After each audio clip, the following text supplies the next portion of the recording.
Je vous ai pas fait de vlog la semaine dernière, j'espère que je vous ai pas trop manqué. Vous savez, c'était la semaine avec un long week-end, donc j'ai pas fait grand chose du week-end. Et du coup, ça m'a mis un petit peu dans un mood de merde, et donc même si j'avais commencé à filmer un petit peu, tant pis, il y aura pas de vlog la semaine dernière. On est reparti du coup pour cette semaine, là on est lundi. Là encore une fois, chaque début de semaine, je suis à mon prime. Genre vraiment, à chaque début de semaine, je suis hyper productive, je scrolle pas, je suis dans un bon état d'esprit et tout. Et généralement, ça dure genre lundi, mardi, je suis à fond. Mercredi quand j'ai de la chance, et à partir de jeudi c'est toujours une journée de merde, et samedi dimanche, bah ou je give up, ou j'arrive à travailler un petit peu et du coup ça me remet dans un bon mood et ça relance mon élan pour le lundi d'après. Mais c'est vraiment le schéma que je vois. Et bref, là, j'ai fait un appel avec Agathe pour qu'on recadre un petit peu notre deal mentorat. Et justement, tout à l'heure, on parlait de plusieurs choses. On parlait de notamment le fait que l'aventure entrepreneuriale, de manière générale, c'est pas un putain de sprint, c'est un marathon. Et c'est le genre de phrases qui sont tellement bateaux, mais qui font tellement du bien quand t'es toujours en train de regarder la mini-étape qu'il y a devant toi et vouloir la faire parfaitement, etc. Et du coup, tu veux la faire tellement bien que t'en oublies de mettre un pas devant l'autre et de juste avancer et faire la chose. Et deuxième chose qui se rejoint un petit peu, c'est que ça ne sert à rien d'aller vite. Généralement, ça sert à rien d'aller vite, à part juste se foutre dans le mur et se cramer. Tous les gens sur Instagram qui disent ouais, en 6 mois, j'ai fait 10K par mois, je me suis expatriée à Dubaï et tout. Très bien pour toi, mais c'est pas la norme de un, c'est pas le but. Enfin, en fait, le but de l'entrepreneuriat, c'est même pas tant l'argent. Et pourtant, même moi, quand je me suis lancée, j'étais en mode ouais, je vais faire de l'entrepreneuriat comme ça, je vais pouvoir devenir riche. Mais en fait, c'est tellement un autre voyage que celui de la richesse. Limite, la richesse, c'est un effet secondaire qui arrive ou qui arrive pas d'ailleurs selon comment tu décides d'entreprendre. Mais t'as tellement une quête personnelle dans l'entrepreneuriat et ça paraît tellement mystique, je pense, dit comme ça. Mais voilà, tout ça pour dire que là, vous voyez, la semaine dernière, j'ai passé une semaine de merde, surtout la fin de semaine. Et là, je suis heureux dans un bon mood, etc. Et je fais encore des dents de scie, comme je le dis à chaque putain de vlog, mais sur le long terme, j'avance. Genre si je parle à la moi là d'il y a un an, la Mathilde de mai 2025, mais c'est tellement pas la même personne. Genre vraiment, ça n'a rien à voir. Et la Mathilde de, pareil, septembre-octobre 2025, qui se lance tout juste. En fait, c'est tellement des personnes différentes, j'ai l'impression. Et c'est il y a tellement longtemps. J'ai l'impression que vraiment c'était il y a 10 ans que je me suis lancée dans l'entrepreneuriat. Tellement il s'est passé plein de trucs et que j'ai vécu plein de nouvelles expériences, que j'ai fait plein de rencontres, etc. C'est bizarre comme sensation. Mais du coup, le fait de regarder un petit peu en arrière et de se dire, ah bah ok, genre là je viens de là. Ok, je veux aller tout là-haut, mais je viens de là. Et j'ai réussi à faire le premier pas que je voulais faire.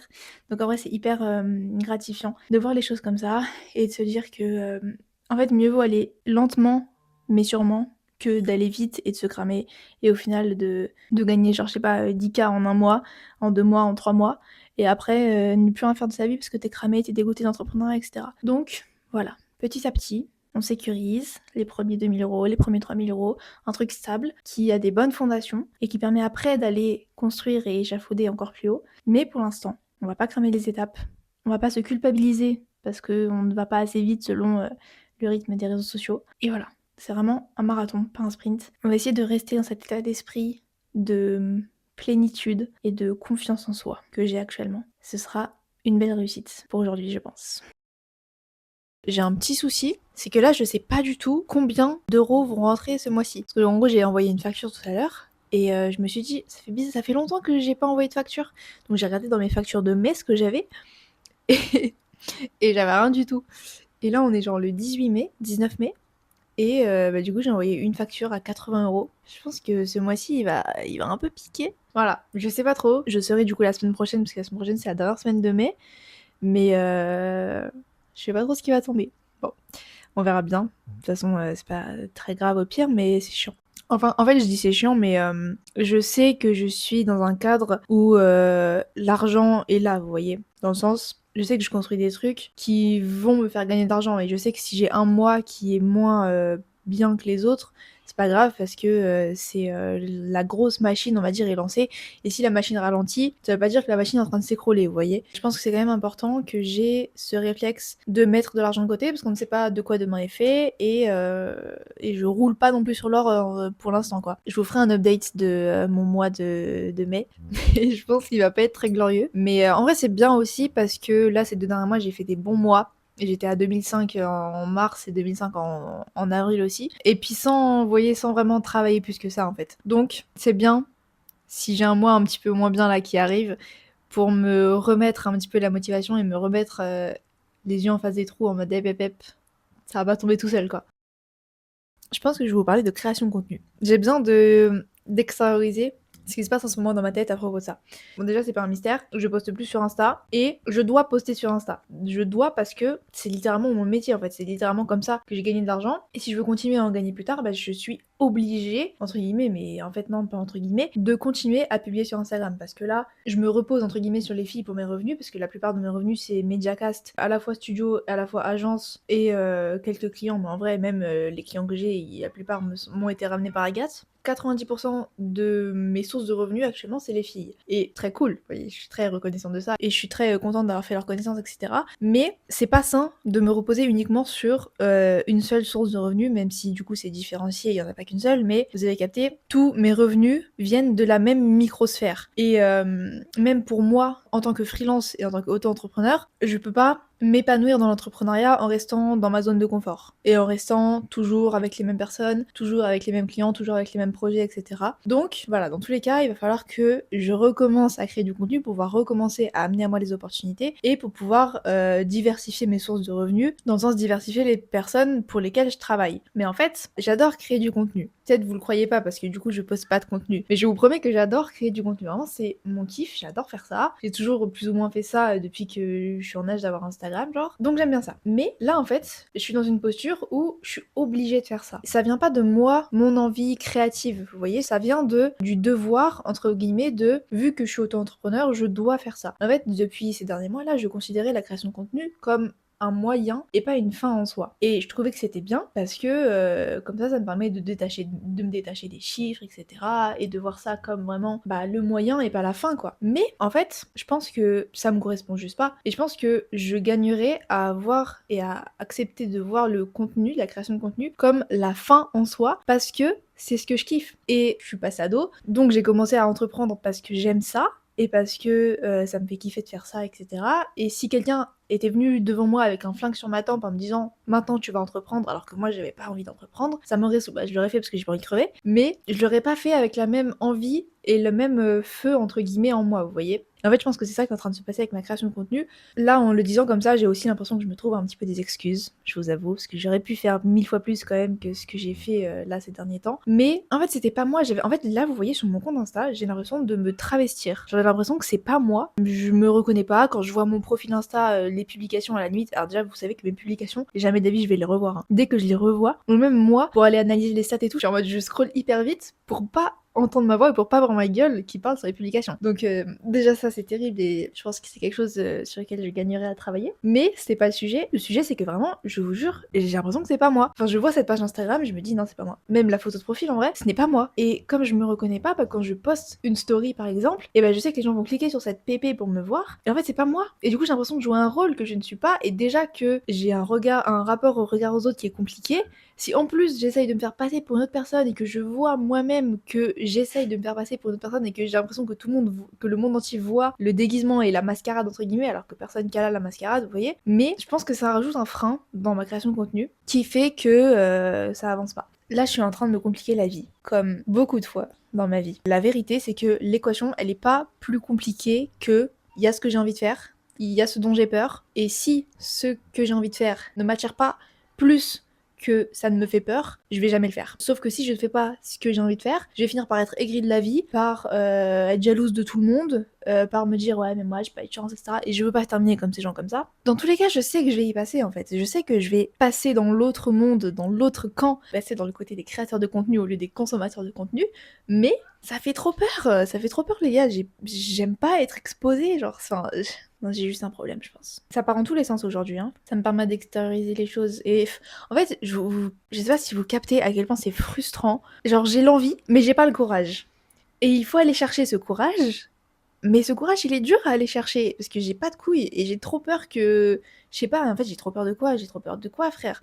J'ai trop peur que les gens, ils s'envoient mes vidéos. Bah, ok, je le saurai jamais. Même si les gens s'envoyaient mes vidéos pour se foutre de ma gueule, ça se trouve, ça a déjà été fait. J'ai jamais su. Les seuls retours que j'ai eu des gens que je connaissais, c'est des gens qui me félicitent, des gens qui me disent ah c'est trop bien ce que tu fais, continue, etc. J'ai jamais eu le moindre retour négatif. Donc je sais pas dans quel monde je vis dans ma tête, quel monde j'ai construit dans ma tête, mais au vu de la réalité matérielle présente autour de moi, le truc concret, elle a pas lieu d'être en fait. Ce monde imaginaire plein de méchants et plein de gens qui jugent et qui sont focalisés sur moi, il n'existe pas, il existe que dans ma tête. Donc en fait, ça ne tient qu'à moi de juste me débarrasser de ça et d'aller poursuivre mes rêves quoi. Et ça, je me le suis prouvé je sais pas combien de fois ces derniers mois, mais c'est que par l'action que tu gagnes confiance sur les choses. Et je peux pas attendre d'avoir confiance et après faire les choses, ça marche pas comme ça. Et peu importe le sujet d'ailleurs, il y aura toujours les premières fois où ce sera inconfortable. Et si tu te dis non mais moi je le ferai quand j'aurai ça, quand je serai plus confiante, etc. Ça n'arrivera jamais parce que tu seras jamais plus confiante à propos d'une chose si tu ne fais pas cette chose. C'est pas possible. Genre je sais pas si t'oses pas parler aux gens, tu peux pas attendre que ça vienne en fait. Il faut que tu sois mal à l'aise mais que tu y ailles quand même. Et c'est pareil, tu peux pas non plus blâmer les autres pour un problème que t'as avec toi-même. Vraiment, tu peux pas attendre que les choses se fassent à ta place. Peu importe les choses qu'on commence, peu importe les choses que t'as envie de faire mais que t'as jamais faites, tu seras forcément nul et pas à l'aise et tu te sentiras comme une merde et t'auras peur, etc. C'est obligé, genre. C'est obligé. Bref. Je me suis carrément égarée là. Tout ça pour dire que y a pas 10 000 solutions et tant que je publierai pas une publication, ça va avancer. Peu importe toutes les excuses que je me donne, au final, tant que j'agis pas, il va rien se passer. Donc je vais vraiment me mettre du temps pour faire ça. Et là, vous voyez, quand je dis ça, j'ai pas la boule au ventre, j'abuse, mais j'ai une petite vague de stress en mode oh, j'ai pas envie. Mais au bout d'un moment, est-ce que je veux les choses ou pas quoi. Donc voilà. Je vais laisser ça un petit peu mariner dans ma tête. Je vais retourner à mon montage. Et là, je crois que je vous ai parlé pendant longtemps en plus. J'espère que c'était pas trop chiant. Et voilà, on se retrouve la prochaine fois. Bon, on est jeudi et j'ai envie de revenir sur un truc à propos de ma gestion du temps. Je pense avoir compris des choses sur moi. En fait, ça vient de deux réalisations. La première, c'en est une que j'ai eue ce matin, je pense, ou hier soir, mais très très très récemment. Et la deuxième, très récemment aussi, parce que j'ai eu un appel là avec Maïté à propos d'un podcast que je dois lui monter, enfin bref. Et après, on a un petit peu dérivé parce que je suis la formation de Maïté. Et dans sa formation, sans rentrer dans les détails parce que j'ai la flemme d'expliquer, et que je vais pas spoiler sa formation, mais en gros, il y a un espèce de test de personnalité qui permet de découvrir, entre guillemets, la version inconsciente de soi et plein d'autres choses sur ta personnalité, sur comment t'es perçu, etc. C'était hyper intéressant et du coup, là, pendant l'appel, on en a parlé vite fait à la fin. De base, je vous avais dit que j'étais toujours hyper productive le lundi, mardi, et après, mercredi, jeudi, vendredi, ça se dégradait petit à petit jusqu'à ce que samedi, dimanche, je sois au fond du trou. Généralement, dimanche soir, je me réveille, et après, lundi, mardi suivant, ça reprend, et je comprenais pas pourquoi. Du coup, je me disais que c'était parce que j'avais pas de volonté, parce que je savais pas gérer mon temps, je savais pas me discipliner, etc.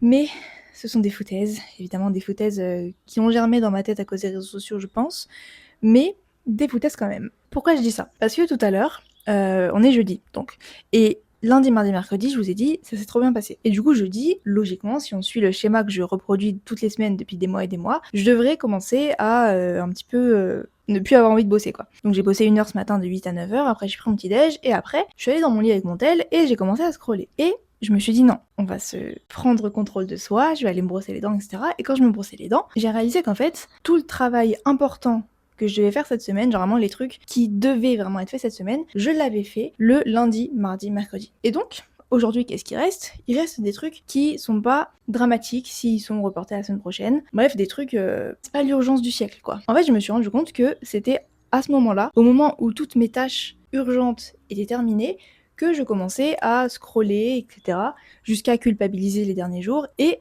en fait, à chaque fois, c'est ça. C'est je fais les choses urgentes, je les finis efficacement en 2-3 jours, et après, bah, plus rien n'est urgent, entre guillemets, donc je me dis, ça peut attendre, et je finis par scroller, procrastiner, etc.